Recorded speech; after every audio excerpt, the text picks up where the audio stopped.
everybody knows why you shouldn't do it. If you do it, regardless of whatever, giant cat you have as a mascot or whatever the theme is, you know what you're doing. You don't get to accidentally do blackface any more than you get to accidentally zig heil or walk around with a sheet over your head. You know what you're doing.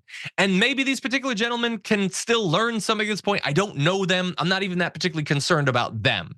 I'm concerned about a country that keeps producing needless scandals like this.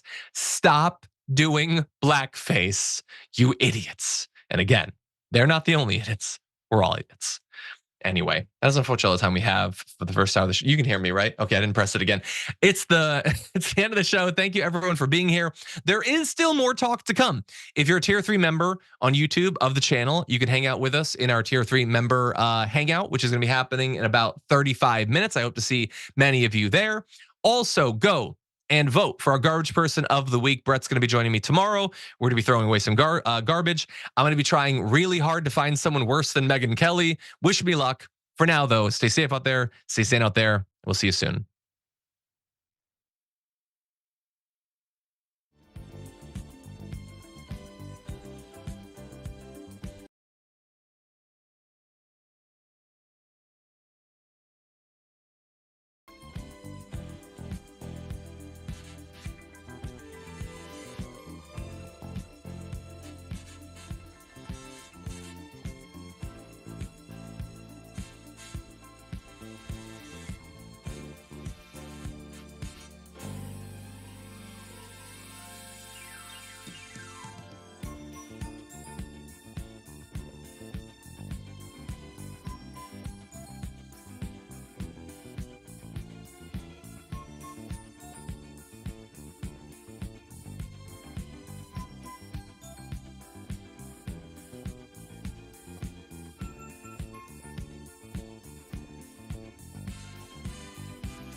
This is indisputable. I'm Sharon Reed alongside one of my faves, Yasmin Aliya Khan, Rebel Hi. HQ, hi, extraordinaire, host of the Global Thread podcast, which It's the Modern it's, Context podcast now, actually. oh, is it? Okay. Yeah, Who sorry. can I blame for that? Oh, myself, for not being prepared, fully prepared. But we love everything you do, no matter what the name is. And I'm just thrilled to be opposite you once again.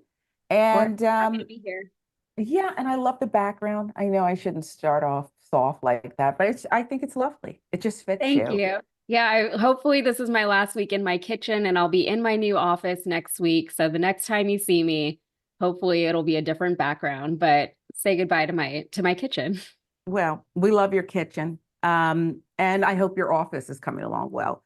It What do you is say we jump into it? Yes, because there's a lot to talk about once again. And I think you know how we're going to start this one because he's always doing something naughty, nasty, misogynistic, whatever.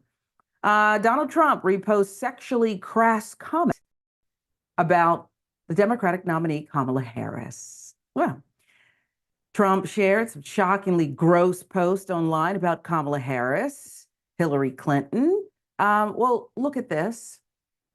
He took it to a whole other level. The former president of the United States, who wants to be the next president, is now directly spreading the slogans of the conspiracy cult QAnon, as well as posting a crude, sexist, and misogynistic slur online. Reposting, to be precise, which means he didn't come up with it himself, but liked it so much that he wanted the rest of the world to see it, which is both a gentle introduction and a warning. One posting of several uses two QAnon catchphrases: "Nothing can stop what is coming," which refers to the so-called mass arrests of so-called deep state members, which in the warped world of QAnon is basically anyone who has irked Donald Trump. Then there is this, a photo of Kamala Harris and Hillary Clinton. The caption, which I'm not going to read out, is demeaning of both women and contains a vulgar reference to oral sex acts. He's at the top of the ticket on the Republican side. It's supposed to be, I think, when you run the contest, cream rises to the top, the best, the brightest. But look at the post in question and you tell me if Donald Trump fits the bill. It's rhetorical. We both know the answer. All of us know the answer to this. Disgusting. It's disgusting. The word has been, for your sanity, censored. But I think we know where he's going with this. We're dumber. We're dumber for having to endure this guy. Okay? He's like one of those little fruit flies. There's one in my office. They won't go away. Every time you get a sweet beverage or frankly, just lemon water, why are you back? Why are you back? I asked the same of Donald Trump and his supporters. CNN's Casey Hunt asked one of Donald Trump's senior campaign aides, Jason Miller. It's weird to call Jason Miller a senior campaign aide, but for that side, I guess. She asked about the post in an interview, so listen to this.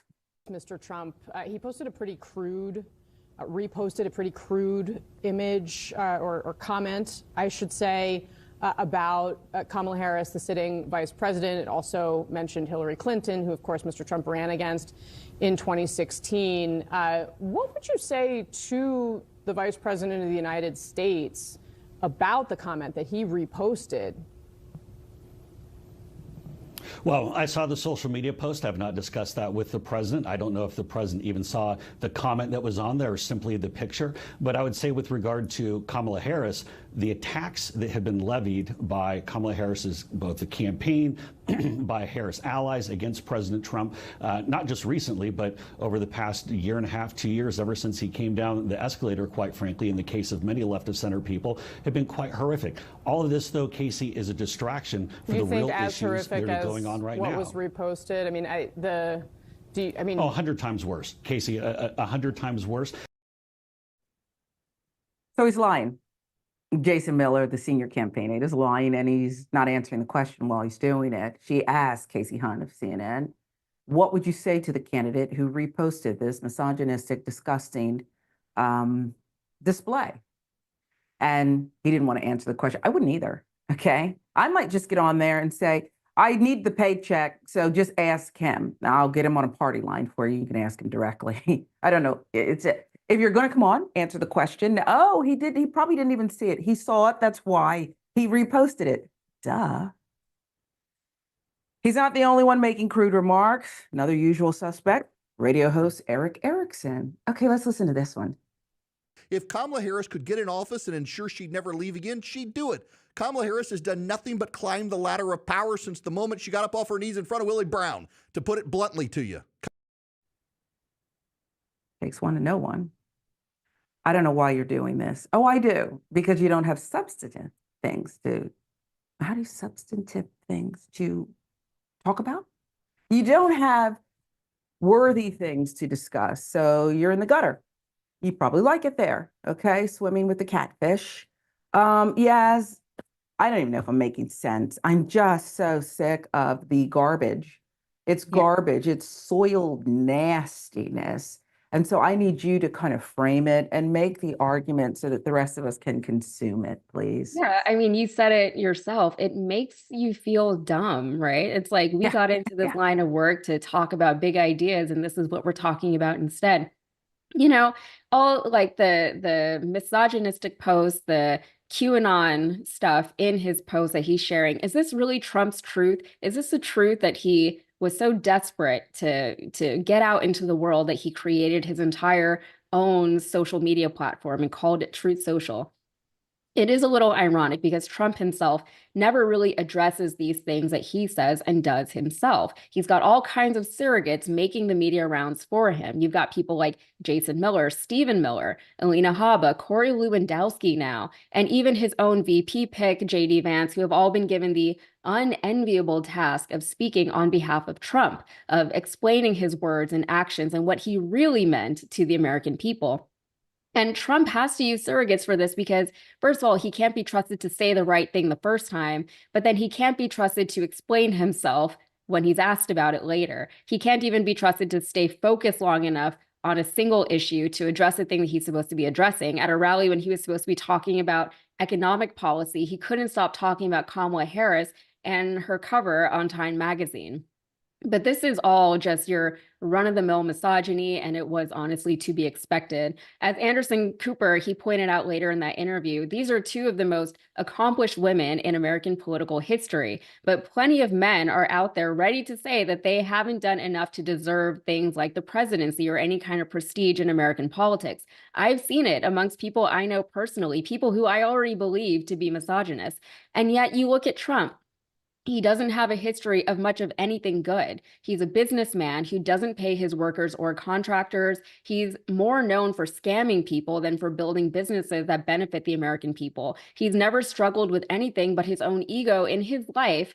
And the problems he does have now were entirely brought on by his own words and his own behaviors. And yet he somehow is not held to the same impossible standard that people like Hillary Clinton and Kamala Harris are. And this is all evident that Trump has no idea how to run against, one, a worthy presidential opponent, and also a woman of color. His old tricks of making fun of how old and senile Joe Biden are they're just not going to work here. His personal attacks now can only be seen as misogynistic and or racist, and he's behaving exactly the way we all knew he would. He can't help himself. Trump is his own worst enemy, and we're seeing all of that play out now. Wow. I'm cheering you on. You said it all fabulously. And it just begs one last question. Why would good people like Jason Miller and Eric Erickson go out and peddle in this filth, swim in this swamp with Trump? And then I was reminded, just a little nugget, in unsealed court documents from a defamation case Miller filed against someone. Miller admitted to hiring prostitutes and having extramarital affairs with two campaign staffers. I mean, it's in court documents, so that takes him out of the mix. What about Eric Erickson?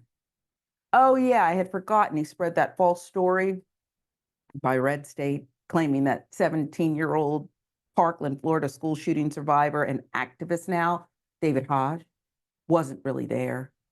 So that explains the host too.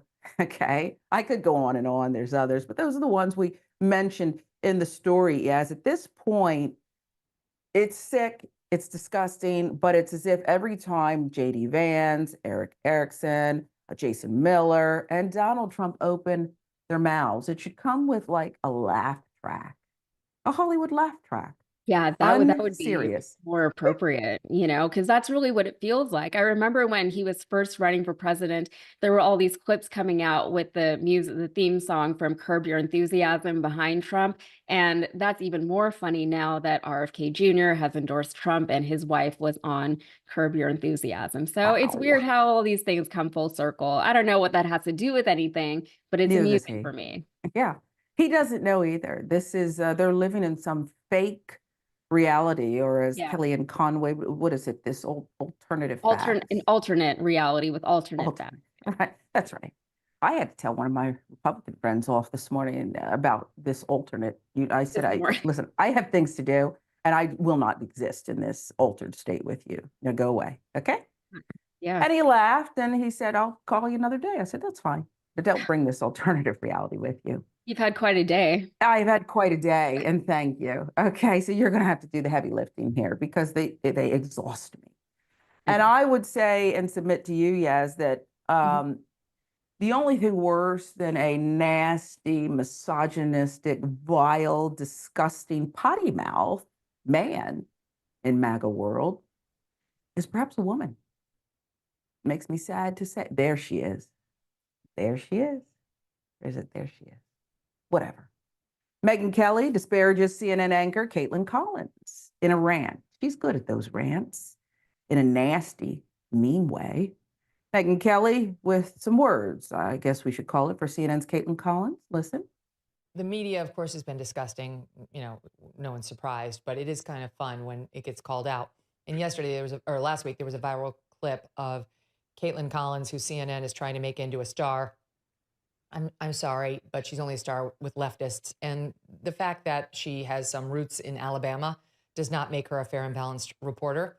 I will submit to the record, her biggest sin is not that she is biased, though she is. It's that she's boring. She's extremely boring with no personality. I have a pro tip for her. Smile. Try smiling every once in a while. Try not to be, like, in your delivery, such a cold-hearted bitch all the time, because it gives people nothing to bond to. You can be a tough interviewer and also have some warmth, unless there is none inside of you, in which case it's more difficult. I don't know her, so I don't know what the truth is. I don't know Megyn Kelly, but I think I know the truth about her. It's what she just spoke. Okay? This rant is tired and old and biased and disgusting. She was actually talking about herself. It's ironic. Collins actually got her start in journalism. She was working as a reporter for the far-right Daily Caller before moving to CNN. Her colleagues at CNN, listen, all these people have issues, but they did defend her colleagues, so let's take a look at that. All right, there it is on the screen. I was hoping to hear it, but it's my fault for thinking that we would endure more of that. Instead, let's start with the views. Ana Navarro. Okay, she posted a statement, Instagram. Note, Navarro was referring to Kelly's firing from the Today Show in 2018 for defending blackface Halloween costumes. Megyn Kelly is attacking Kaitlan Collins and offering her pro tips on how to act on TV. That's funny. Kaitlan is the host of a nightly primetime show. Megyn Kelly is not, which is really what it's all about here. That's what it's about. Okay. NBC paid out her contract to the tune of many tens of millions of dollars just to get rid of her because her show was such a dismal failure. Attacks by certain people should be viewed as a badge of honor. This is one, if we should even pay attention to them. Roland Martin had this to say, geez, Megyn Kelly is dumb. Dum, dum, dum, dum. Kaitlan Collins worked as an entertainment reporter and White House correspondent for Tucker Carlson's Daily Caller. I doubt progressives are flocking to work there. Megyn is such a hateful, miserable woman. And I really think she is, yes. Okay. Think what you want about Kaitlan Collins.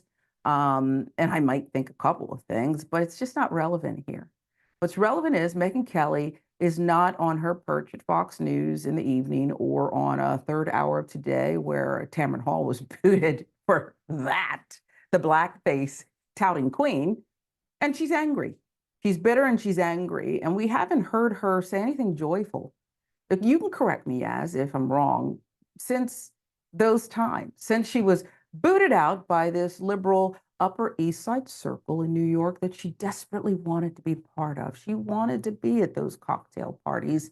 She wanted to leave Fox and join the liberal mainstream media. And when she failed, she decided to attack everyone. Some people would just take their millions, tens and tens and tens of millions of dollars that they didn't earn, and they might go to the south of France to be with their children. I don't know. Or they might do a radio show on Sirius, but would they be so hate-filled? What say you? Yeah, there are so many people like that where I'm like, you have money, you don't have to work if you don't want to. Tucker Carlson comes to mind. I know you just mentioned him, and it's like, why do you subject the rest of us to you and to your terrible so-called journalism, if you want to call it that? You know, tips on how to be warm coming from Megyn Kelly of all people is really funny. And Kaitlan Collins, she's an interesting target for that particular comment because she does smile and she does laugh and she does have a personality. You know, those things matter when your job is to literally be a media personality. She does well at her job, and there's a reason why she is a rising star, according to Megyn Kelly, in liberal news media. But, you know, women are tired of being told to smile. I'm sure Megyn Kelly is tired of being told to smile by men. Men are never told to smile, and Megyn Kelly knows exactly what she's doing when she's saying this to another woman. She's pandering to a chauvinistic base. Perhaps she's internalized some of that misogyny herself at this point, which wouldn't be surprising considering she's been hanging out with conservative men since forever in her life and professionally. But Megyn, just be better. It's not only disappointing to hear from her, but it's, as you said, it's lazy, it's boring, it's tired. It's not any kind of intellectual analysis. If you don't like Collins and her reporting, then say that. But Megyn Kelly loves to portray herself as a seasoned, respectable journalist. And she tried, tried to have a talk show and it didn't work out. Maybe she is bitter about that. You know, maybe she could have smiled more. Who knows? Maybe that would have helped. But that's really just not productive criticism. Yeah, and I was told that, particularly early on in my career, could you just smile more? I'm sure I had forgotten that. They didn't tell my male counterparts that. They just didn't say that. But Megyn Kelly is a rare treat, if you will. She will not go away, as you mentioned, and she will not play nice, not with Santa, not Jesus, and not with her female counterparts. Who are in prime time. She just wants to be so ugly. And, you know, if she wants to do pro tips to other women, she might want to start with herself, because when Roger Ailes had tormented every woman at Fox News and Gretchen Carlson recorded it and got a payout, and other women were coming forward saying it happened to me too, that hashtag.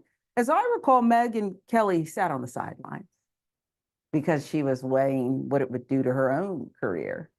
And look what her own career looks like now. Anyway, thanks, Megs, but no thanks. Caitlin's fine. She'll be just fine. And that leads us seamlessly into this next segment. Megyn Kelly is a pathetic Karen.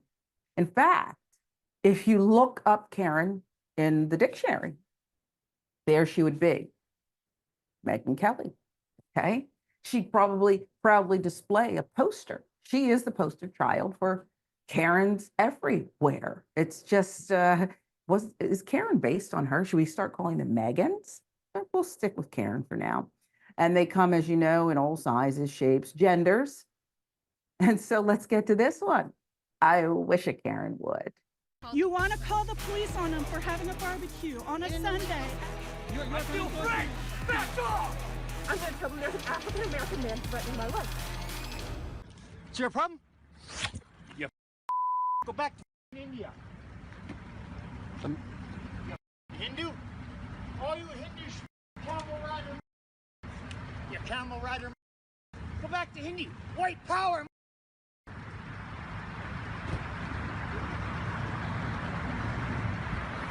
Okay, I'm gonna move. I'm gonna move my car. Here, I'll film you too. How do you like that, you Hindu? Are you a Hindu? When did you come to Canada? I was born in Canada. Are you born in Canada? When did you learn not to mind your own business, you Hindu? You're actually parked in Yeah, the spot. and we're trying to turn around, and you're there, and she's there. Can't get out. Isn't it funny? Huh? You huh? How do you like it? Huh? I'm not threatening you. Don't feel threatened. You're taking a picture of me. Have a nice day, sir. You too, have a nice day. You too. Have a safe drive home. Yeah, we will. Have a nice day. Hindu?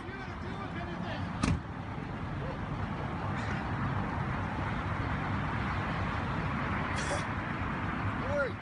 Everything's fine. Did you ever wear a turban? You should. I'll make your wife like it better. That's right. See, I'm filming you like you're filming me. Taking your picture. Remember my face, because I'll remember yours. It's not a threat. That's right. Good. Remember that. All right, so what we just witnessed was one of the more vile male Karens we've seen in recent days. In fact, I'm having difficulty that this is a racist Canadian male Karen on a racist tirade. I'd ask the team, they're usually never wrong, but are we sure this male Karen's from Canada? I spent a lot of time in Canada. You accidentally bump into someone and the Canadian citizen says, oh, hey, sorry, eh? That's how kind they are. They usually don't tolerate this kind of vile, outrageous bigotry, racism. But in this case, okay, they are saying indeed this is a Canadian. You can't win them all, Canada. You can't win them all. Okay, they watch worldwide television and have picked up some things. Okay, so the racist Canadian male Karen harassing an Asian man. Screaming about Hindu this and that and turban and just gross and full of this steamy hate that boiled over, apparently. I don't even know what we do with someone like this. I remember when Canada has banned, I believe, both Bill O'Reilly and Ann Coulter from speaking engagements because they were filled with racism and vile speech that was against code there. How do we even handle this? I don't know how to Yeah. handle something like this. I mean, this is a problem that's been going on for centuries, not just in this country, but also in places like Canada, like the Yeah. UK, places that are so-called melting pots, right? Places where with globalization and immigration and migration patterns of people, you know, these types of instances of these conflicts, I guess, are kind of inevitable. But racists are so dumb, right? Like they're just dumb people. Their dumb brains are incapable of comprehending this world and the people in it and the histories that inform this present, like things, you know, like migration patterns, how people end up where they are and why. And racists are so angry because they're childish and they're incapable of processing their own emotions. And, you know, this guy thinks that Hindus wear turbans, which tells me that he is uneducated. And one thing that's so strange about racists is that they seem so confident in their ignorance. Like, it doesn't seem to bother them that they are so dumb and uneducated. But that's what racism is, right? If the only thing you have about yourself to make you feel better than anyone is that you were born white, then that is a very, very fragile state of existence and being. And you're gonna, like, if I'm white and you're not, I'm better than you. And even though you're probably not, you're probably a much worse person than the person that you're insulting, you know, that's all they need. And they need it. They need to feel that. That stems from insecurity, and it is very dumb. You're right. They just do not seem to possess the capacity. I don't know if they were deprogrammed in some way. If we were able to reverse the indoctrination, that we could then educate properly these people, but they're so hell-bent on staying this way. That's what I find, most of them, despite history. It's just better for their ego, you know, because the more educated they are in certain things, they realize that they're not better inherently than anybody else. And they really have to grapple with that. Yeah, well said. I don't think it's worth paying any price to send them off somewhere and correct things, because I'm not sure it can be corrected. This kind of ignorance is a choice so dumb that they're screaming the lack of historic value and context out loud. They're very loud with their lack of intelligence, and it's strange, actually.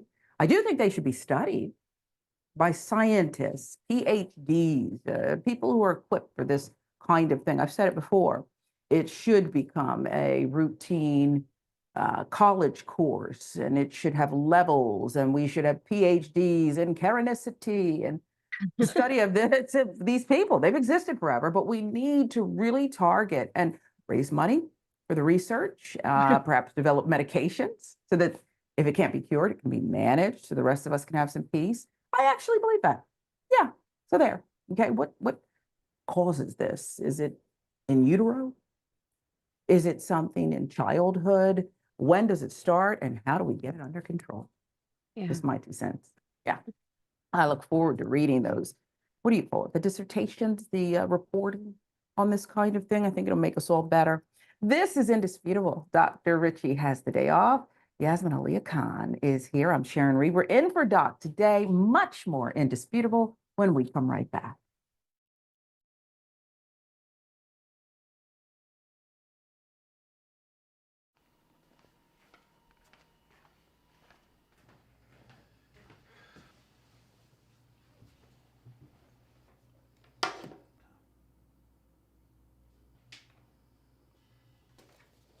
Welcome to the Damage Report. I'm John Idarola. This is gonna be a big one. Meanwhile, in the Arctic, you know where this is going. You watch the Damage Report, the Arctic's on fire. Obviously, why would we be talking about the Arctic except to tell you that it's melting once again? The Republicans aren't that interested in it. I wonder why. Lift out of poverty up to 3.7 million people, including an estimated 1.3 million children. Hashtag save the children? Not if it costs money. I mean, come on. At TYT, our mission is to boldly pursue truth, challenge the establishment, and drive positive change. At a time when corporate capture of our media, our government, and our politics is nearly absolute, everyday working people need a champion to fight for them and to push back against the powerful interests that threaten our democracy itself. At TYT, we're proudly progressive and call out corruption and duplicity wherever we see it, from Republicans, Democrats, or anyone else. And unlike mainstream news media outlets, we're not beholden to corporate advertisers, to defense contractors, to Wall Street, or to Big Pharma. We only have to answer to our audience, and for nearly 2 decades, we've accomplished that by delivering honest, timely, and insightful perspectives on the day's news without fear or favor, or concern for whose toes we might step on, or which powerful elites we might offend. And while we're super serious about the news, we also manage to do it in a way that is fun and lighthearted. We can do this together and serve our audience, and yes, have fun doing it.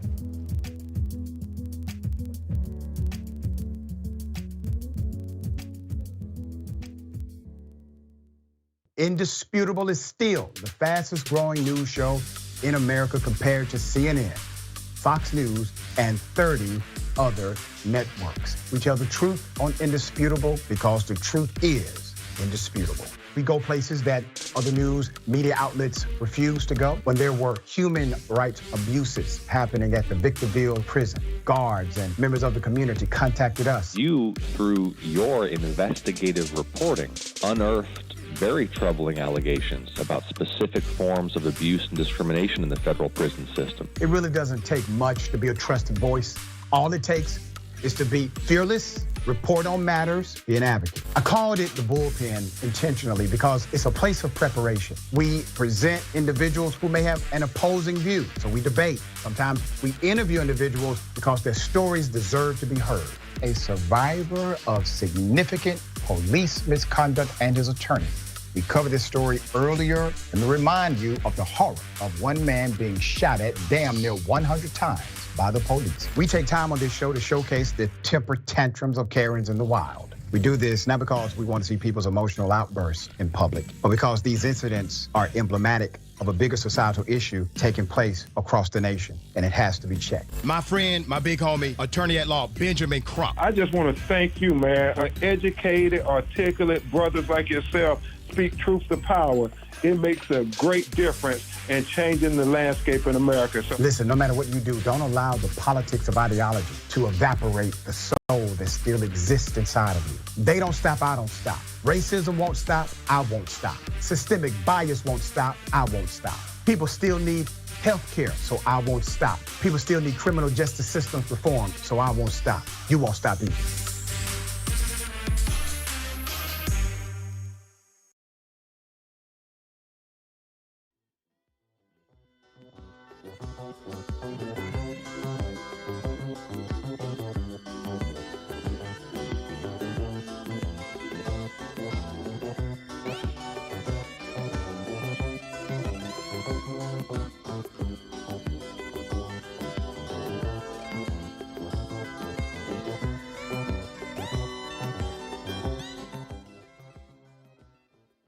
Well, just when you think that the Karens, we've dispensed with them, we're back. Listen, folks, sometimes we do need to give you a double dose because isn't that real life? Just when you think it's like whack-a-mole, right? What's that game where you hit, but it pops right back up? This is what Karens are. They excel at this. They're around every corner. So watch yourself. You say hello to someone, and all of a sudden you're in a world of Karenicity. And it's like, how did I get here? I was happy. A male Karen, and I'm in Georgia too, so I know this. And this male Karen is in Georgia, right? Going on a racist rant from his truck. I wish a Karen would. You want to call the police on them for having a barbecue on a Sunday. I feel free! Back off! I'm going to tell an African-American man threatening my life. Back to your own country. What'd you say? Say that again. I said go back to your own country. Say that shit again, my guy. I said it 5 times. I ain't hear you, bro. Say it with your chest. Go back. They got to get some new material, Yaz. Go back to your own country. Just As think if, right. This is the melting pot. Do you not understand how America came to be? It wasn't very pretty. Not all of it anyway. So this Karen's employer wasn't too thrilled when the company logo was spotted in this viral video. This is Yaz's point. They're dumb. Get an unmarked vehicle if you're going to behave like this on camera. If you must, if you feel compelled, do it in an unmarked vehicle. The Georgia company, Buckhead Landscaping and Design. Do you know, I think I've encountered them in the past. I know someone who's not on the job anymore because the company terminated his employment shortly after the incident. Buckhead Landscaping and Design does not want to be associated with you. Do that in your own truck, not theirs. Yeah, and they were quick also to make it official, issuing this statement so everybody knows where they stand. You have been made aware of a recent serious complaint regarding inappropriate and racist remarks made by one of our employees. This behavior is unacceptable. It does not reflect the values of our organization, the statement said.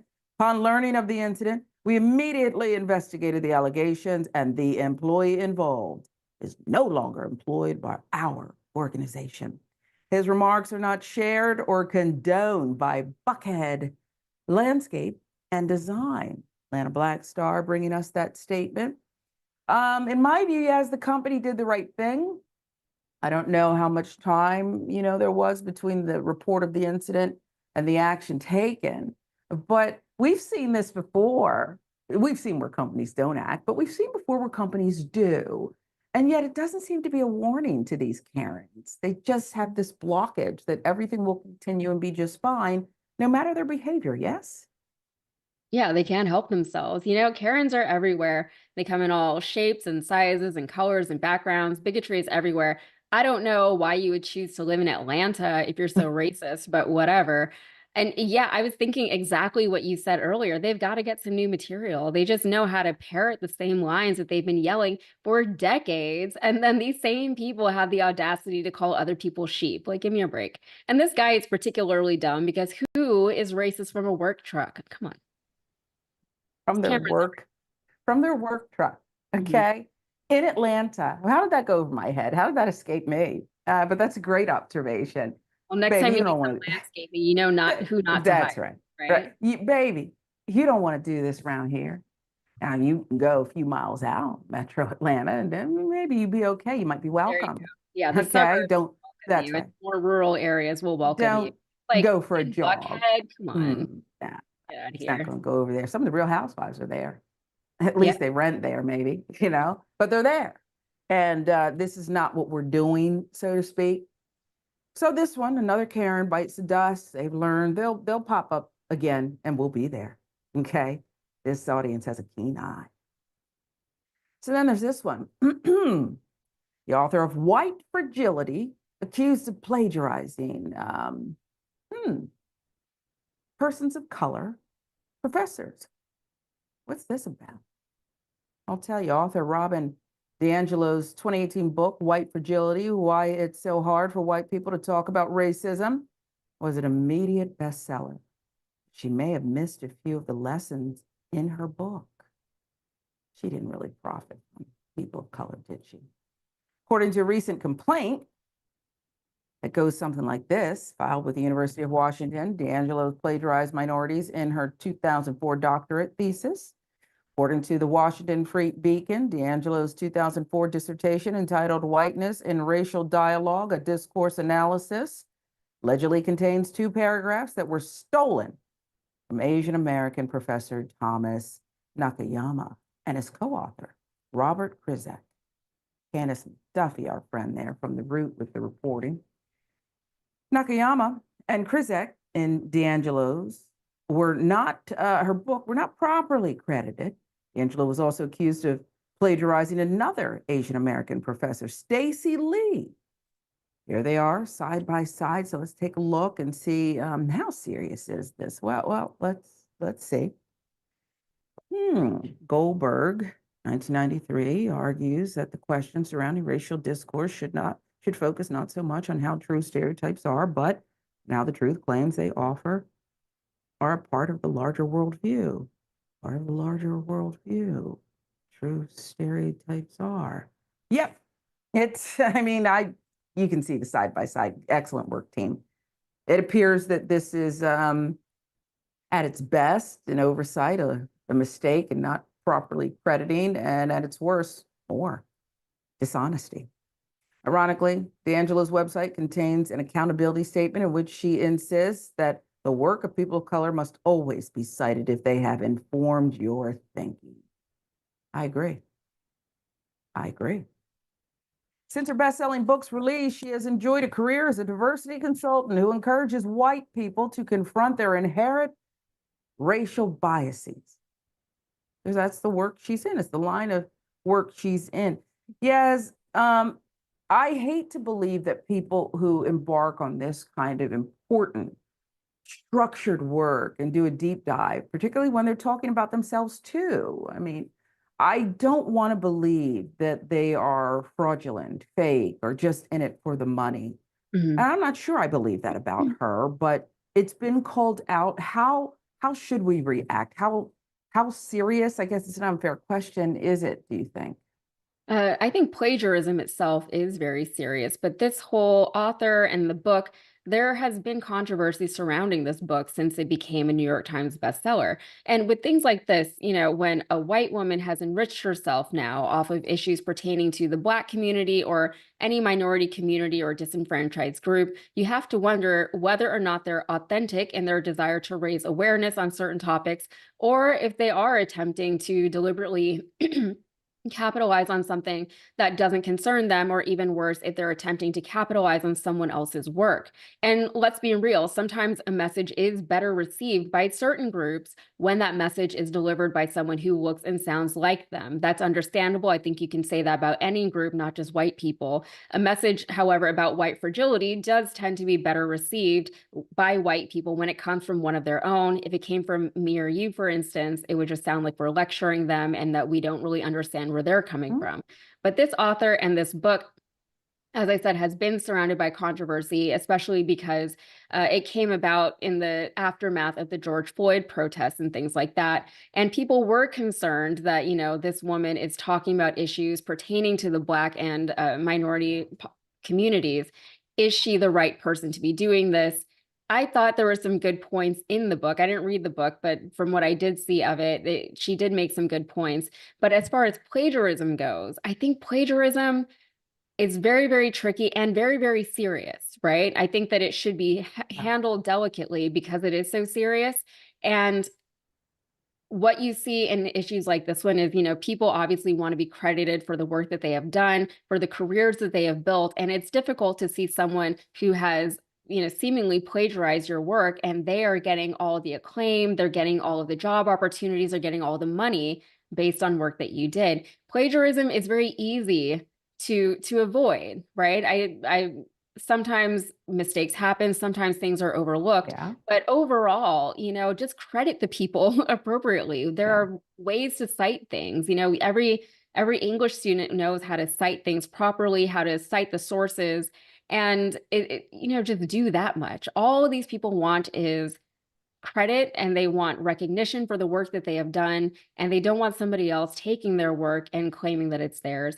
And I think this author, she could very easily get around a lot of these claims and say, you know what, I'm sorry, I didn't cite that properly or whatever, and then deal with it with those authors, however they want to deal with it, really. Yeah, and I think you raise a good point, because the media, the global mainstream media, tends to get so excited in cases where, well, like this, a white woman calls out white people when there have been people of color, as you alluded to, doing this for probably centuries, okay? But it's a special, unique thing. And I would submit to you, it helped make her a bestseller. And I'm not diminishing her work. I'm just saying that the reaction to it, it's very hard, as you said, to swallow when you've been in this line of work and suddenly a white woman says, oh, I found the answer and I'm delivering for you this gem. And the crowd goes crazy. So that's a point well taken. This is Indisputable. Yasmin Aliya Khan and Sharon Reed, that's me, in for Dr. Richie today. Much more Indisputable when we come right back.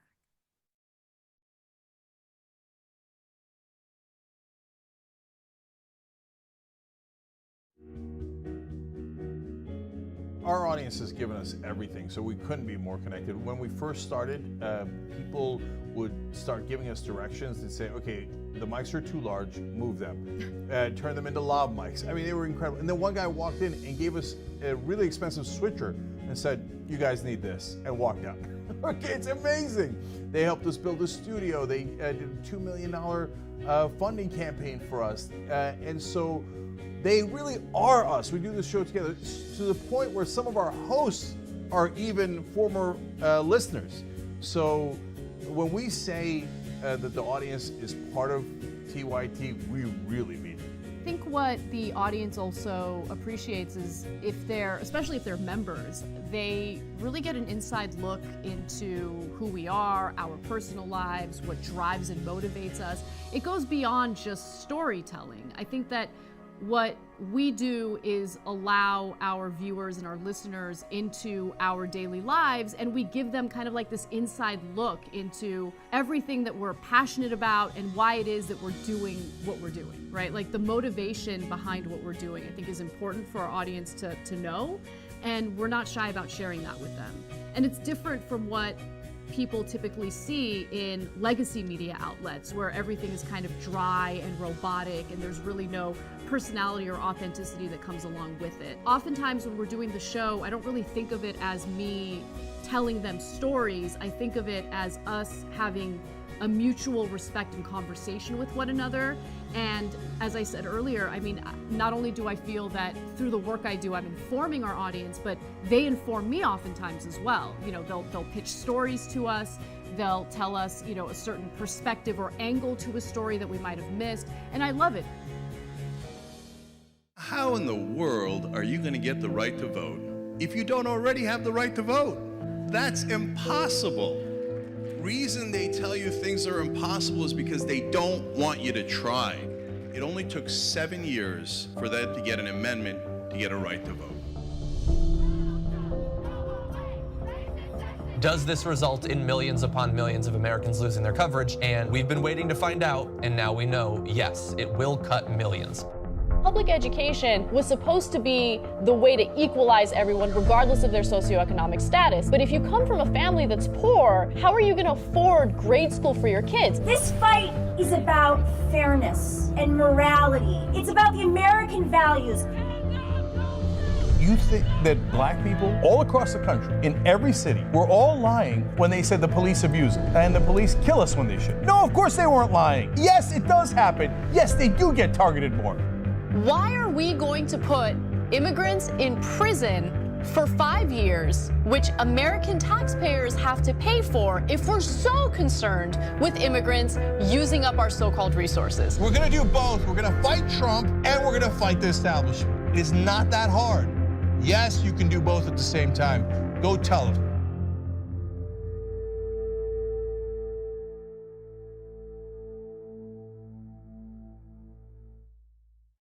Tell me about the shirt you're wearing. Pretty much speaks for itself. What's the penalty for treason? Death. Everything was phenomenal under Donald Trump, and now it's Obama calling the shots right now. It ain't Biden. So it's Obama calling the shots? I believe so. None of this would be happening if they hadn't stolen the 2020 election from Trump and we the people. If you could have an option of 4 years of Donald Trump as a dictator or 4 years of Joe Biden as a president, what would you choose? Donald Trump.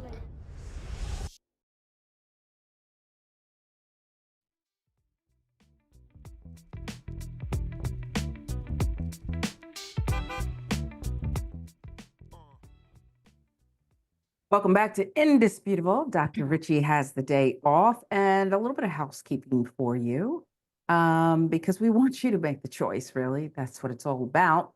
And this one is about Trump brackets. I want you to pick 3. You remember when Donald Trump used charitable funds to purchase a personal portrait? Do you remember when Trump misused foundation funds? What about when Trump defrauded university students? So many to choose from. There's more, too, so much more. Want to remind the rest of the country that America can't take a second term of Trump. What's the worst thing Trump has said or done? Well, that's for you to vote on. TrumpBrackets.com. Share the game with friends and family so they can play along, too, at TrumpBrackets.com. This may be the new monopoly, right? Or just if you want to break, you want to do something different, okay? Instead of, well, I would think it's appropriate too, the do not pass go, something about jail, that whole thing. But this is a little bit of a twist, a nice game that I'm sure you all will enjoy. Some of your comments now. TYT member, Omega Shinran Dragon. Did Yaz get a new mic? It sounds good. I always thought you sounded good, but is it new? No, it's the same old one that I've always been using. All right, well, it's coming through. I haven't done crystal anything clear. new. My voice maybe sounds different because I was sick, but maybe you like my new voice better. And we like all your voices. And I'm not suggesting you're hearing voices, just you sound great is what the point The voice is. is in my head. Yes, thank you, Sharon. Next, TYT reporter. You also should mention what we all know, but you should say every time his name comes up, he's a convicted felon and a sexual assaulter. I agree. It's a bit of a mouthful, you know, and sometimes they're counting me down 5, 4, you know, and it's a lot to get out. But if that's who he is, it's who he is, and that is who he is. So I agree, next TYT reporter. About the Karens and their Karenicity. Eugen says, we already have that medicine, Sharon. It's called cannabis, and it's wonderful. I don't know if cannabis is enough. That's a lot to put on cannabis to slow down these Karens. Ford F-150 options list. Air conditioning, leather seats, stereo, massive entitlement. David Morris, yes. And it may come with that. I don't know if Ford has that option. It's going to cost you extra. Doesn't really cost you anything. And well, you can be a racist, then you are a jobless racist. In this instance, it's true. Buckhead Landscaping said, bye-bye, not interested. Plagiarism. Huang Jun says all she had to do was credit the original authors and she would have been fine. Yep, Yaz's point. You cannot be in this lane and make that kind of mistake. It's just not going to fly with people. YouTube now about Trump. and his misogynistic reposting of the day. Ms. C. Beasley said he definitely saw the comment. That's why he reposted it. Be for real. Stop talking to us like we're stupid, okay? C. Beasley's right. He saw it, so he posted it. It's so obvious, okay? Megyn Kelly. Oh, let's look at this. Javar Ellis says Megyn Kelly versus Sharon Reed on the bullpen. Will there be craft services? Because I don't know if I can stomach her. It's got to be something else. And look, bullpen is great. And I think it's used for high level, energetic, passionate debates. I'd come with that with Megyn. Okay. And it's, we're virtually. So it's probably a good thing because halfway through, and I'm not a violent person. Snack Panther says Megyn was like, Kaitlan, is CNN hiring? That's exactly it. She has been replaced by this youthful version who is much more joyful, less angry, less nasty. And Moni P. Dragon, we'll leave it here before we get to more of your comments. Every accusation is a confession. Megyn is disgusting inside. She is hurt and broken, and therefore she's taking it out on the world, okay? And I don't know if she kisses her children with that mouth, but I am concerned. I am concerned. How about this one? Neo-Nazi. You know, when I start a story like that, there was going to be a lot to unpack. Goes on bigoted rant at Ohio City Council meeting. Following Nazis marching in Ohio, one of the members went on a hateful rant during a city council meeting. Oh, watch. Good evening to the people of Springfield. You don't know who I am. My name is Nathaniel Higgers of Blood Tribe. I was at the head of the anti-Haitian immigration march earlier this month. I'm sure the Honorable Mr. Rob Rue recognizes me, considering he supposedly knew of our action before we even arrived. He's a literal Nazi. He marched with swastikas. First of all, I would like to dispel the myth that you knew of our march and intentionally had no reaction or made no forewarning about it as a preventative measure. You had no more idea than the police officers or Haitians. And it's frankly insulting to our organization to make such a claim. Second, I've come to bring a word of warning. Stop what you're doing before it's too late. Crime and savagery will only increase with every Haitian you bring in. And with it, public frustration and anger. You sound threatening to me. I'm gonna Based on the comments if I could ask the police to go ahead. I'm sure I don't need to tell you that. Just sound threatening if you go ahead and just peacefully be removed. These people didn't ask for this. And they deserve better than to have to put up with violent, unruly outsiders. You're done. Thank you. That's all. Thank you so much. Not really thank you, but. Yeah, it's not really thank you, but, and bye-bye, and scene. You may be dismissed now. So let's talk first about what appears to be an alias, okay?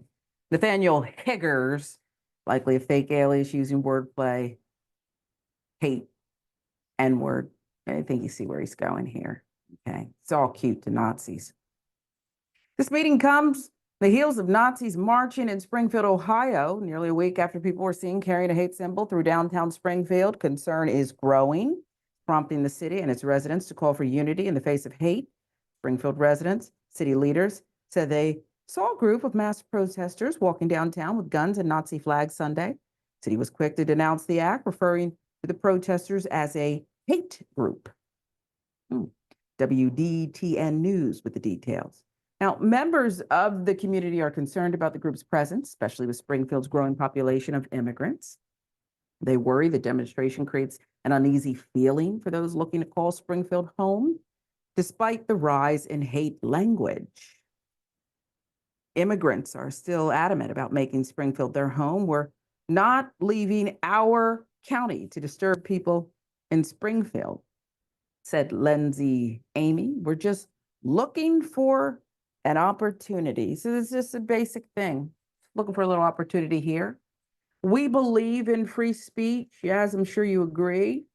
First, do you think the city council handled the neo-Nazi stepping before the microphone appropriately? Yeah, I think that he had to step down from the podium, and especially there were people there who were visibly upset that he was even allowed to speak, and they felt that he shouldn't have been up there. And he thinks he's so clever with his name, Nate Higgers, really. So I do think that it was dealt with appropriately. He said, just get off the podium, just stop speaking, just let it be easy. No one's in trouble. Nobody's, going to force you to do anything if you just kind of leave people alone. And these things are tricky in a country where we have freedom of speech, right? People like this and people who will defend people like this, they will be very quick to claim freedom of speech. People should be able to say whatever they want, whenever and wherever they want to say it, to whomever they want to say it to. And we know that that's not the case. That's not really how it works. You can't say things that are dangerous or threatening to people, especially not in a government setting. This is at a city council meeting. So good for the council member for removing him from the podium whenever the council member perceived that he was speaking in a threatening manner toward a specific group of people, in this case, Haitian immigrants. And it's like the last Karen story that we did. You can't yell racist things out of your work truck and not suffer any consequences for doing so.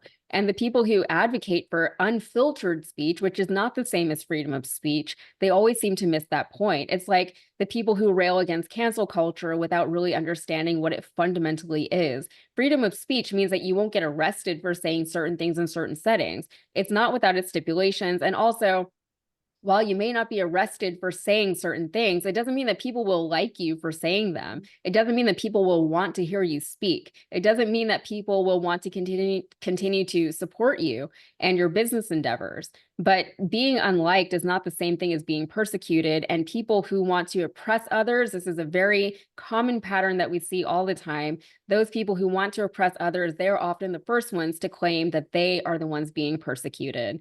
And this guy is so anti-Haitian people. It's a very specific form of, of bigotry, which is interesting. Maybe they have a particular influx of Haitian people in Springfield.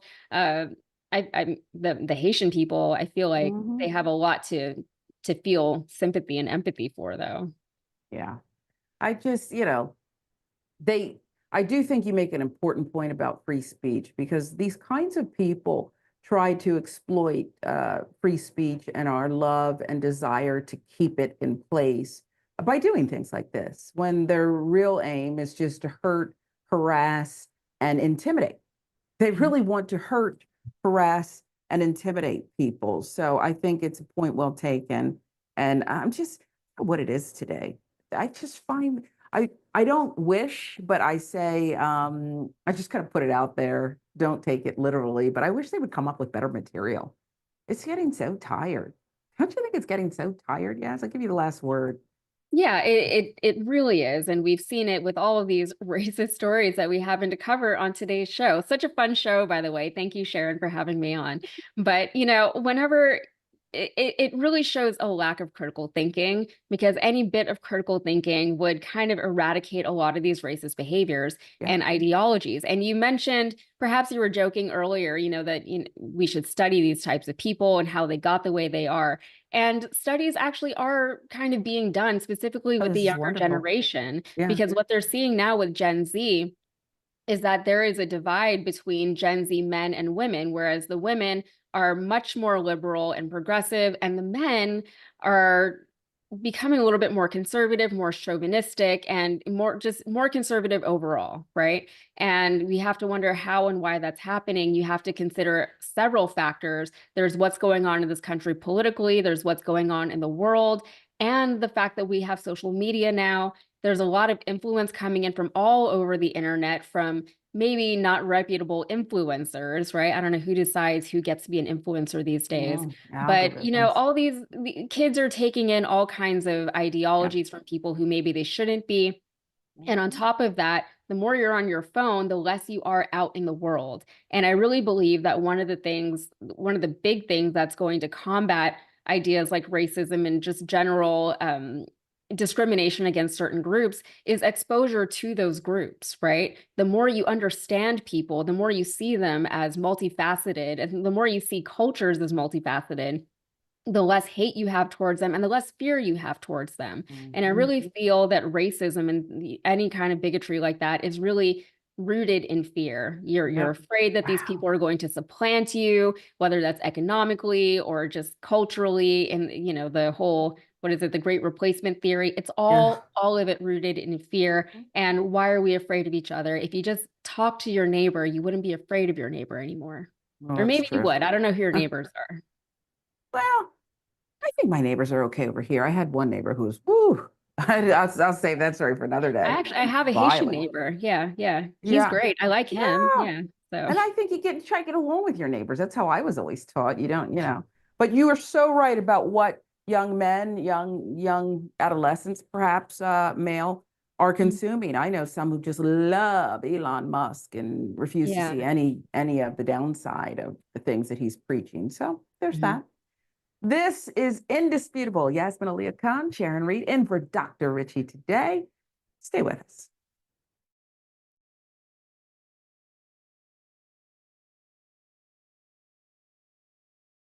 I'm in Salt Lake City, Utah. I'm at a Wolfpack gathering. We're growing. I see faces that I recognize, but I also see a lot of faces that I don't recognize, and that's fantastic. We are all taking time out of our lives to be here, and that's amazing. That means we truly believe in this. Make no mistake, everyone in this room is a leader in a Wolfpack. Alaska, West Virginia, Montana, Georgia, Massachusetts, New York, New Jersey, everyone is here. All these folks paid with their own money and sometimes took vacation days to come here to strategize on how to get our democracy back and get money out of politics. Or you get more political power just because you have more money. This is why it requires a constitutional amendment. The process of winning in your state next year doesn't begin when session begins. It begins right now. To work to a goal, something this big that you're actually making a difference of, there's very few things in the world that really compare to that feeling. Equal rights to fair representation, rights for human beings, anti-corruption laws, and free and fair elections. That's what we are fighting for. What were the founding fathers? Revolutionaries. And they built revolution into the document. So Article 5 is the way we have to go. This is how you do it. You're in this as a team, you're in this together. The fight will always continue. That fight is not between the left and the right. That fight is between basically greed and humanity. So I'm asking you to put differences aside, whether you're conservative or independent or progressive, to join forces to say no more corruption. You get beyond the fear, you take that first step, and you'll change the world. What I want to leave you with, of course, is hope. And I want to assure you that if we keep fighting together, we're going to win together. We're going to get that convention, we're going to get that amendment, and we're going to get our democracy back. Come join us, wolf-pack.com. At TYT, we depend on our audience to help us deliver the news and try to fight for positive change. We've been doing that for 22 years because of you guys. So now, because of our new campaign, there's some awesome perks that come along with supporting the Young Turks and to get us through this storm. That's why, for example, one of the perks is the Riders in the Storm t-shirt. There's other fun things like me leaving a voicemail for you guys. And then there's bigger ones where you could name items in the office or the studio. Some of you have already done that, and we thank you from the bottom of our hearts. Tracy Rager named Anna's gavel Charlie Rules after her dog. That's so sweet. Thank you, Tracy. Jeffrey Manzer named my studio light.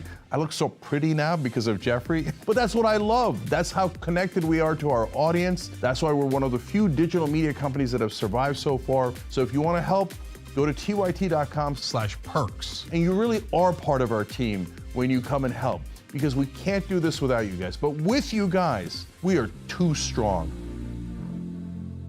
A famous new author has a book out. His name is Dogan Uger.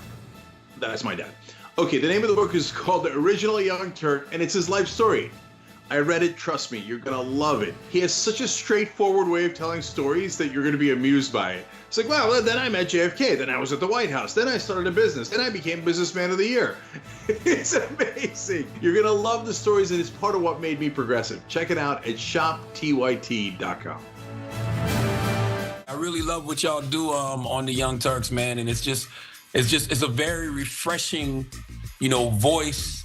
Y'all don't lean to one side. I tell people all the time, if you want to go really hear what's going on honestly in our society, you should tune in to the Young Turks. Thank you, Charlamagne. We appreciate that. That's awesome. Really appreciate it, brother.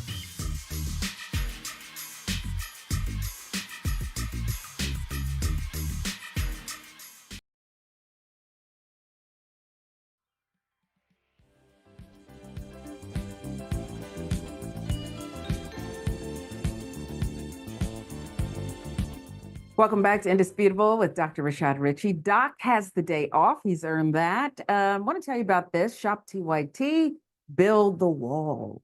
Isn't that clever? Our audience demanded a Build the Walls shirt, and a TYT member delivered a design by Shop, delivered it to Shop TYT.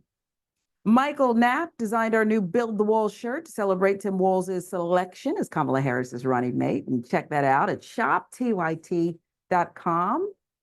Right now, there is hope that progressive policies will be implemented should they win in November. Find Build the Walls at shoptyt.com. Our audience asked for it, and once again, a TYT member delivered. So make sure to grab this design today. I think they're the best designs. Shop TYT is the place to get a lot of this great gear. Now let's get to some of your great comments. TYT members first. Lynn, about the neo-Nazi. I mean, if that's the label, we see where this is going. Well, at least the neo-Nazi didn't have his face covered like they usually do. Yeah, no, this one was out in the open, Lynn. Great observation there. Huang Jun says, the Haitian community in Springfield should take legal action if that's possible, because that definitely sounded like a violent threat to me. To me as well, and it's meant to be intimidation. As Yaz and I talked about, it's this way of intimidating your neighbors, of making sure that they're not comfortable in a community that belongs to them too. YouTube now about the neo-Nazi. Fritz Jacques, thank you for your contribution. As a Haitian person, I have no words. Probably best for this neo-Nazi. Fritz. Malcolm X, when the police were not watching the Blood Tribe marchers, 4 of them aimed their rifles at a Black family in their car and shouted, "Go the F back to Africa."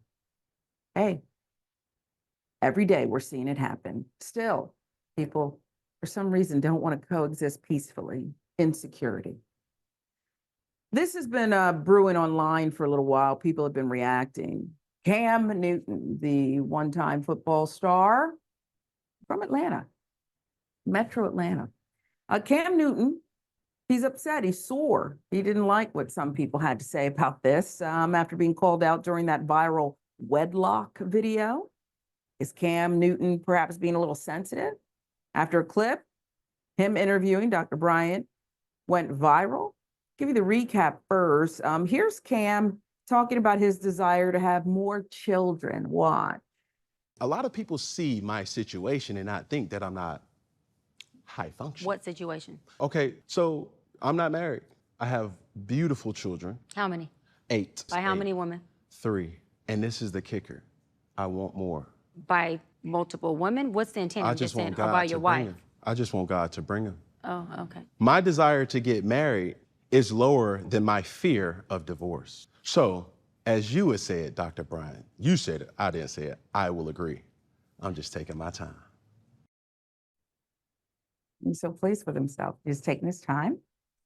But before you weigh in, we should show you Dr. Cheyenne Bryant's response, because that's the viral part. Watch this. You're not taking your time. I am, though. You're being very action-based. You're not taking your time.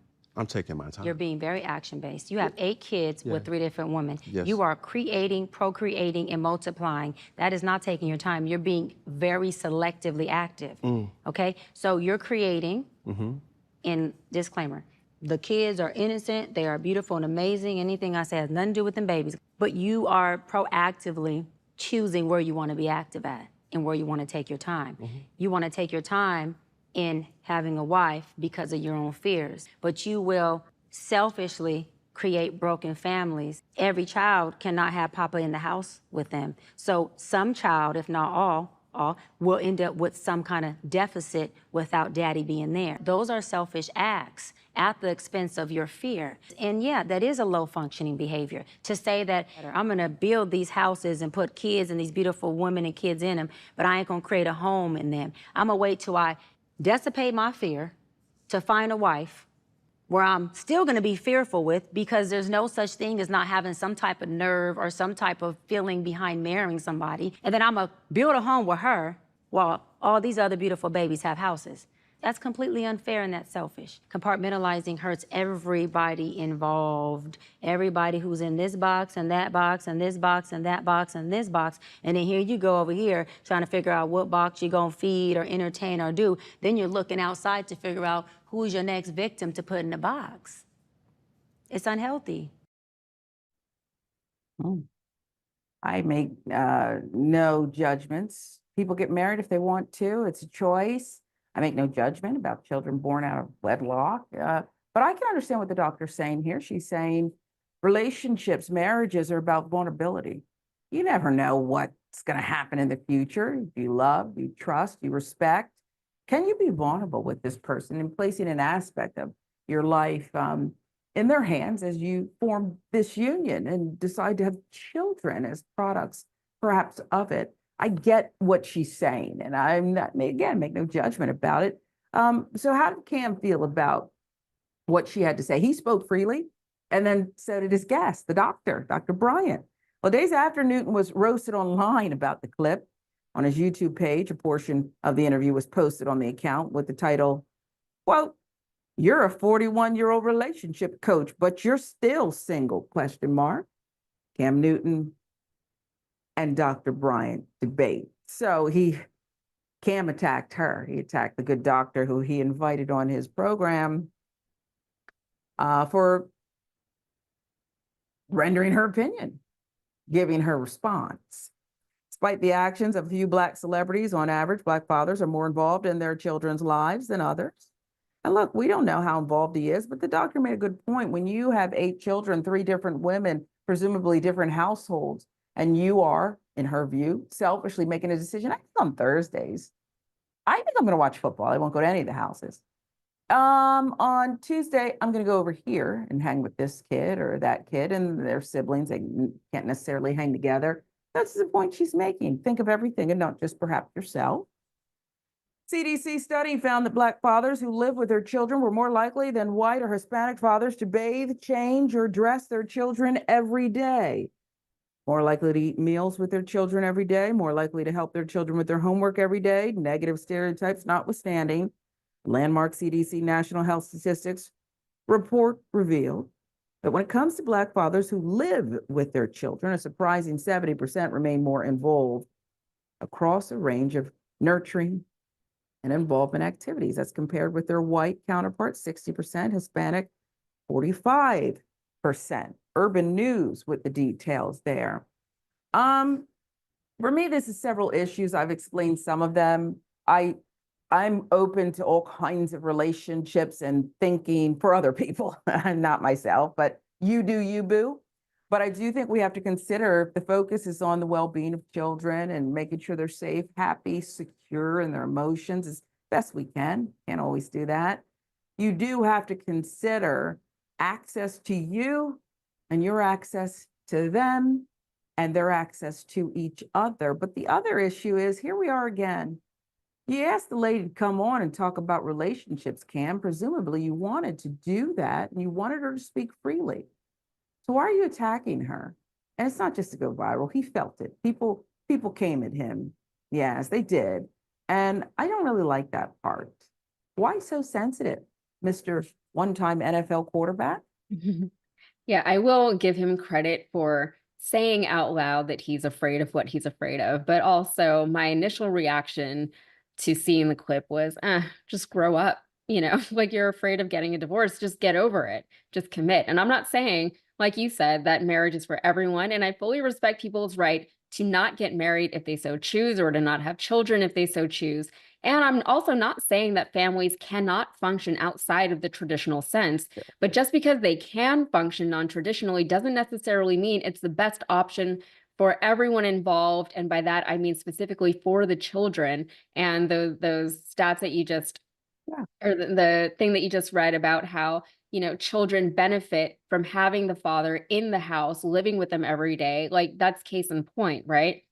And if he's already got 3 babies' mamas, his attention is already split between 3 separate families. His children are already living with less paternal attention than we know they need, right? This has been studied extensively, especially when they're young. And it just feels irresponsible. And it's just because he's afraid of divorce. And yeah, like divorce, I imagine it sucks. It's expensive. It's emotionally distressing. It's disruptive. But if your life comes to that, then just deal with it. You know, be an adult and deal with it. You'll be okay. You'll get through it, but at least you tried. And that said, you know, you can still commit to a family without getting married on paper. It's a lot less expensive when you break up. But speaking of expensive, it seems like he does have a lot of money, and he seems to think that the money will appease the families that he's not giving his attention to, as if the money is a substitute for that attention and for that love. And to your point, Sharon, you mentioned vulnerability. Loving someone and allowing yourself to be loved by that person is a very vulnerable experience, and deciding to go all in on a life with another person is scary as hell, right? You don't have to tell me. Most people, however, do not get married with the intention of getting a divorce. It's fine and normal to be scared when you're about to get married or commit to any kind of relationship, but you have to eventually overcome your fears for the sake of progressing in your own life. But he has now involved 8 children and counting, I guess, in his own dysfunction. So that's more what I have a problem with. Wow. And that's pretty much what she was saying to him. It's not good for you either, Cam. And by the way, you're not undecided. You are decidedly making choices for these children and these women and yourself and your own relationships with them. That's what she was saying. And I'd like to see Cam grow. I'd like to see him mature and face more of his fears. You're right. Give him credit for saying what he's afraid of and volunteering that. But now what are you going to do about it on behalf of these beings you created, who also deserve to have access to each other? And I'm speaking out of turn. I don't know. Maybe the kids see each other all the time. The odds are against that, but it's simple mathematics. 24 hours in a day. There's only one you. You're a public person. You have commitments. These things are just facts. So I hope some of this will resonate with the famous Cam Newton. I definitely want to get this next one in. Both Yaz and I have been saying, we got to get to this. We have to get to this because it's J-Lo. Okay? J-Lo dancer. Nobody dances like J-Lo. She's got her own signature way of moving that body. Bad treatment of Black dancers in MoTown tribute. Oh, come on now. Choreographer Dexter Carr made allegations about Jennifer Lopez during his time working with her back in 2019. Watch. I have a J-Lo story. The year is 2019, and I'm dancing with Jennifer Lopez in the 2019 Grammys, and she was asked to do the MoTown tribute, and she said yes. As we all know, MoTown is a record label, is Black owned, a home to the most iconic artists in history, Diana Ross's Supremes, the Temptations. Like, come on now, we know what's going on. I had worked with her previously before. I did a music video of her, couple performances, I think Billboard Awards, some other stuff too, which, you know. It was cool, whatever. I was just very shocked that she was going to do a MoTown tribute at the Grammys, which is a award show for music. I walk into rehearsal on the first day. Here was the first red flag for me. I walk into rehearsal the first day to the MoTown tribute rehearsal. There was only 3 Black people, including myself. Everybody else in the room was white or other, or, you know, Hispanic, but there was 3 Black people in the room, and that was the dancers. Okay, we move on, we press on.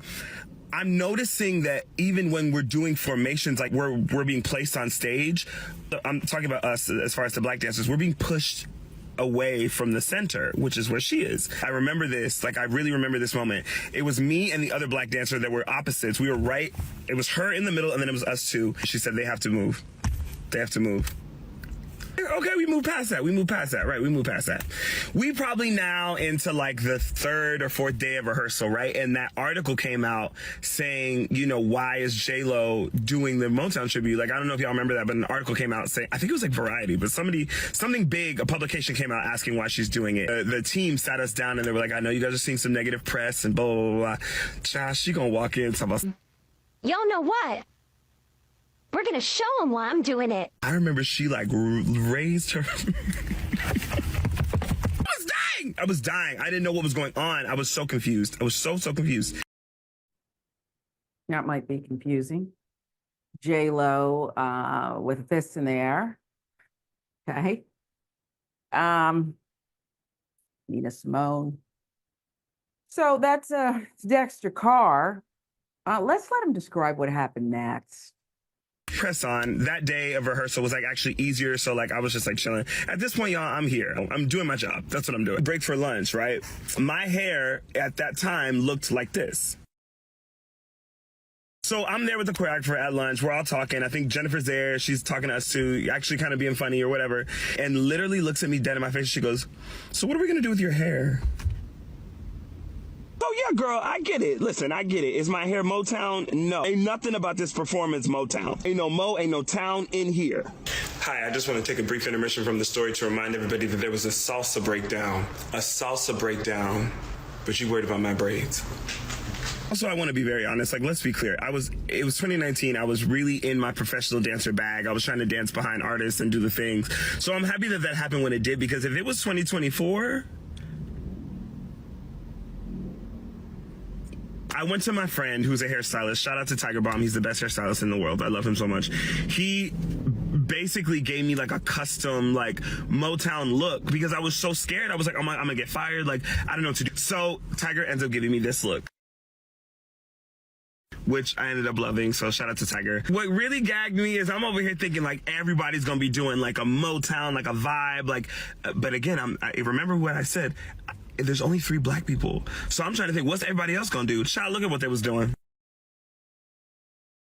And what really sucks is, like, the black dancers that were on the job were, like, phenomenal. Like, I'm not gonna put nobody's name out there, but, like, the female dancer that was in the female section with all white and other females, like, she was whooping ass, like, eating those steps. Pushed out, pushed to the side, push.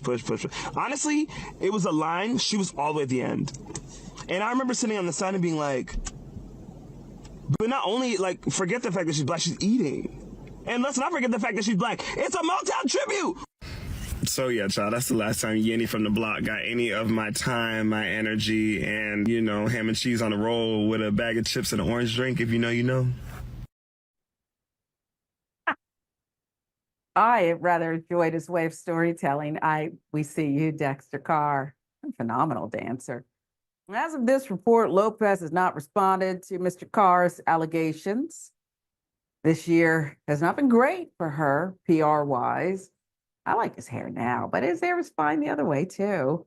Earlier this month, Jennifer Lopez became the newest celebrity roped into this massive legal drama surrounding Diddy this year. A report claimed that the FBI was looking into allegations that the rap mogul had her carry his gun the night of the Shine nightclub shooting. That allegation came down just a few weeks after even more bad news hit for J-Lo, including her divorce from Ben Affleck and a cancellation of her tour. Correct me if I'm wrong, that was due to a lack of ticket sales, a lack of interest. Mr. Carr, yes, is passionate, brilliant storyteller. I rather enjoyed the intermission. And I understood exactly what he was saying, his first-person account of what went down there. And I'd like to know what you thought about it, the MoTown hairdo that he felt threatened into getting. But the salsa intermission, J-Lo's attitude, the fist raised in the air, I'm going to show him why I'm here. Okay. What do you say about this? And what should she say? J-Lo should say nothing. I feel like the more J-Lo does and says, the more trouble she gets herself. She should address it, but it's not going to be better if and when she does address it. You know, this MoTown tribute was problematic though from the get-go. Like, why? Give it to a black performer. I don't know why it was offered to her, and I don't know why she accepted. But okay, maybe I do know why she accepted, because J-Lo has built an entire career off of Black people, not off of the Black audience, but off of Black performers from the very beginning, when she was handed a singing career just to stick it to Mariah Carey, as if J-Lo can even compete with Mariah Carey on that level. Let's not even talk about Tommy Mottola. Let's not talk about Shantae Moore or Ashanti or Carrie Hilson or Christina Milian, all of these Black performers that J-Lo has allegedly taken their vocals from, taken songs from them, taken just actual jobs from these women, right? A lot of these women don't even really have much of a career anymore. And a lot of it is thanks to J-Lo. And oh my God, like J-Lo, she cannot catch a break. A very, very small part of me kind of feels bad for her, but she makes it difficult for that feeling to persist for very long, right? She's always felt insecure about her place in the music industry because of the way that she got her break in the music industry. So I think she works extra hard to make up for that insecurity. And lately it has not been paying off for her. She's getting a divorce from the love of her life. She dumped, what was it, like $20 million of her own money into a vanity project that literally no one wanted. No one asked for this, right? And she insisted on getting it done. I watched it. I watched her music movie thing This that Is she Me. made. What was it? Yeah. This is me, right? This Is Me Now. This Yeah, Is Me I watched Now. it, and I watched the documentary that accompanied it. The documentary was longer than the actual movie thing. It's not a movie, it's not a music video, so I don't know what to call it. I watched it, and it was hard to get through, right? But what I saw was a woman who was working so hard. She really put a lot of herself into the project. And the problem was that it was all egocentric, right? It was all about her. It was all about this love that she had with this man. And in the documentary, it has Ben Affleck in there saying how much he doesn't want this to happen. He's a private guy, and him getting back with Jennifer Lopez in the first place, he was like, you know what? She likes to be public. I like to be private. Maybe it can work this time. And then the first thing she does is she puts out a movie and a documentary about the relationship. So it's no surprise that they're divorced now. And, you know, this whole MoTown thing goes back to that whole egocentricity of Jennifer Lopez. And I really hope that she can kind of get past that if she wants to find love in her life and also learn to love herself. Yeah. Please, Jennifer, for all our sakes, please. And, you know, it reminds me of the argument I had with my Republican friend. We were talking about people getting more of their share of opportunity for the American dream, capitalism, whatever. And he said, well, there's nothing wrong with someone advocating for themselves. And I said, we're talking about stealing from others, begrudging other people so you can have it all and they don't get anything to shoot for. That's what we were arguing about. And it strikes me because part of what I recall reading about Ben Affleck was he had written her things. And they're very personal things between the two of them. Oh my God, yes, and yes. she had, am I right? She took these things and gave them to the songwriters? She didn't write the songs herself. She turned them over. It was a book that he made her full of love letters that he had written her over the years, very personal love letters. And he gave it to her as a gift whenever they got back together. What was it, 20 years later? And then she took this very personal private book and put it out during rehearsals for all the dancers to look at so that they could understand the story and what they were doing. And Ben Affleck found out later that she had shown this very personal private thing that he had given to the woman that he loves to everyone. And he seemed a little not happy about it. And he talked about it in the documentary. It was so crazy. And I can't even imagine doing that to somebody. It seems so narcissistic. Yeah. And at the same time, insecure, which many narcissists are. I'm not diagnosing her. I just, my hobby, I read up on narcissists. She didn't care about how that would affect her partner, the love of her life. Yeah. And she perhaps wanted them to feel the love, but perhaps wanted to validate herself. He is. Yeah, he does love me. All these times for years, everyone thought that, I wasn't good enough, which was maybe what she was thinking. Okay. You got to see this. Unbelievable. It's pretty unbelievable. And so there's perhaps this disconnect, bringing us back to the MoTown thing. There's a disconnect here because you said something very important. I was focused on why they would ask her. Yes, but you're right. If you don't have that disconnect, that blind spot, why would you accept? You're so right. And then to inject a salsa number into a Motown tribute, like if that's not like disconnected and just very in yourself and in what was going to make her look better, then I don't know what is. Yeah. Very They thought strange. Mariah was being petty. They thought Shakira was being petty. No. There's others who said, this little look at me and box everyone out. I mean, Like it's some like world what was leader at the song? G Summit did from America. And she's kind of that type, okay? Yeah. I mean, there was a song she did with Ja Rule. What was it? I think it was I'm not mistaken, where she says the N-word. Yes. And the reason why she says the N-word, and she got a lot of flack for it, was because it was written for a Black singer to sing it, and it's like, and they didn't even think to change the lyrics, or because he could have just changed the lyrics a little bit. Cultural They didn't do that. appropriation. Yeah. Blind spot. What's for What are you me gonna do? is for me, and what's for you is for me. Justice She's for awful Jane. beautiful, but beauty is as beauty does, and perhaps some self-reflection. I don't know if she's ever had counseling, and I don't know stars at her level where a certain level of narcissism is appreciated and even perhaps necessary. Yeah. But if there's ever a time to do it, as she's now going through divorce, is this divorce number 4? Now's the time. Yeah. Now's the time, Jenny. Go around the block, find you somebody who can sit you down and No, help just you. like, learn to love yourself, Jennifer. Love That's what we all yourself. want for you. So who are you I want trying to to love prove to? Jennifer, but she makes it very Yes. difficult. She seems like Wow. when she's like being fun, that she's fun. She seems fun to me, but it's like just be that and not all the other. That part is easy to love, but she's working overtime, making us, even Benny Medina, the superstar manager who put her on. And Yeah. remember, they went through a thing and he had some nasty, wasn't just over money. He was like, she's used everyone in her life and now I'm up next. They're back together. Okay, but why is everyone saying the same thing? Yes, tell everybody where they can find your extraordinary work. Yeah. So you can find me. All my stuff is on the Rebel HQ YouTube channel. I post there 4 times a week, typically.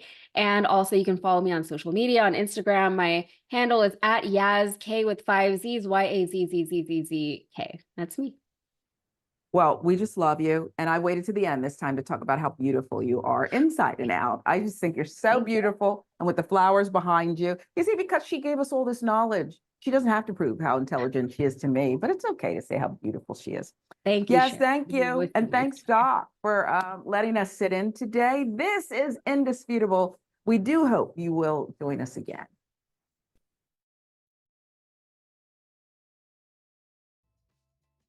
Mm.